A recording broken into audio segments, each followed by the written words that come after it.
Hey guys, David Patrick Green here, DPG, hackhollywood.com, hackbollywood.in. Today I am going to try to teach you how to do an English accent. Of course, it is fairly difficult to master any type of accent, so whatever I teach you today is really just the beginnings, and you will have to practice substantially to get it right. But I will say this. I have been told by British people, English people, that I can do quite a good English accent. And I've had a knack for accents ever since childhood. I went to a French school and I was able to speak like a Parisian. I lived in Poland and Polish people told me I sounded like a native. So I'm pretty good with accents. And the way I am good with them is because I listen to people speaking to me, and that resonates, and then I try to repeat it.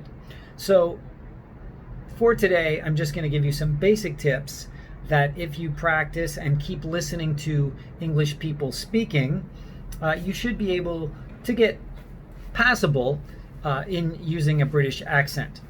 First question, though, I'm going to ask you is, why do you need to do an English accent? Because most of the time, there are English people that can do these accents for the roles. So as part of the Hack Hollywood system, I generally advocate that people do things that they are already good at. And unless you are already a famous actor, chances are you're not going to have to do an accent. But should you have to do one, should you choose to do one, here's how to do it. The other thing that I'm going to say is there's no such thing as a British accent, because Great Britain is actually made up of several countries. It used to be made up of many, many countries, and they used to say the sun never set on the British Empire because it was all around the world, and so of course the sun never quite set on it.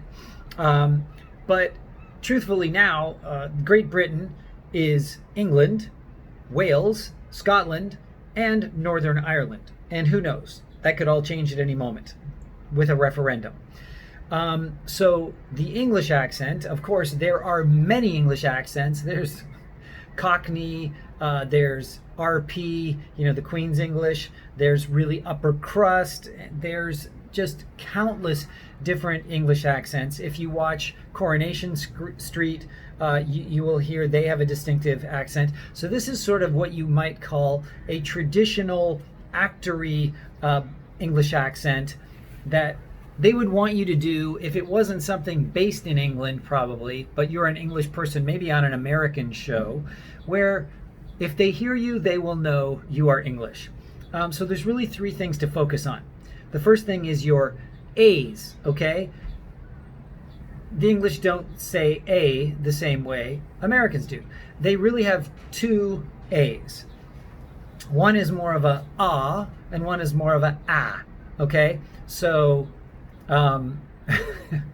for mother England, and that's more of a rounded one. A cricket bat, so that's a bat, not a bat. It's a subtle distinction, a bat. And you obviously need to know when to use a rounded A versus a more flat A. And that really is only going to come from practice, because I have found when I was practicing this, I would read things, and because I didn't know all the instances when you use the flat A, the bat, or America. So America uses two types of A's. Well, maybe it actually doesn't. America. Baseball bat. So they say baseball because that's more of, well, that's really the third A, right? So you have America, baseball, A, that's a full pronunciation of the A, and bat, which is the flat version of the A. So there's three. There may be even more. But you need to practice these things. You need to listen to English people speaking to know when to use one and not the other. The other letter to focus on is T. They are much more delicate with the T in proper English, which is the English of the middle to upper class. Not too upper, because then it really gets far into the upper crust, and that's traditionally not an accent you need to be able to speak. But as Shakespeare once said, "Speak the speech, I pray you, trippingly on the tongue." They put their tongue at the top of their mouth for T's, whereas an American, such as myself, would talk, well, it's more of the tongue is used in American T's. It's more harsh, and the British T is very lightly. So that's why they say trippingly, because your tongue is rolling more. It's trippingly, because again, back in the day, the English, and some still do, would actually roll their R's almost like Spaniards and Italians do. They would say trippingly on the tongue. But now they would use maybe a more, "Speak the speech, I pray you, trippingly on the tongue." So they would use more of an American style R, and they wouldn't roll it, but they would still be very light with it. So you need to practice being light with your T's. Practice being light with your T's. And so it's a little further back in the mouth, and it's really just the tip of your tongue, just enough to stop the airflow for a moment.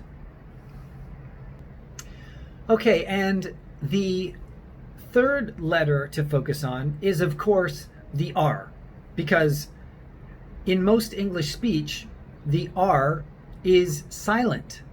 And again, you need to read and practice and listen to know exactly when it is silent and when to use it.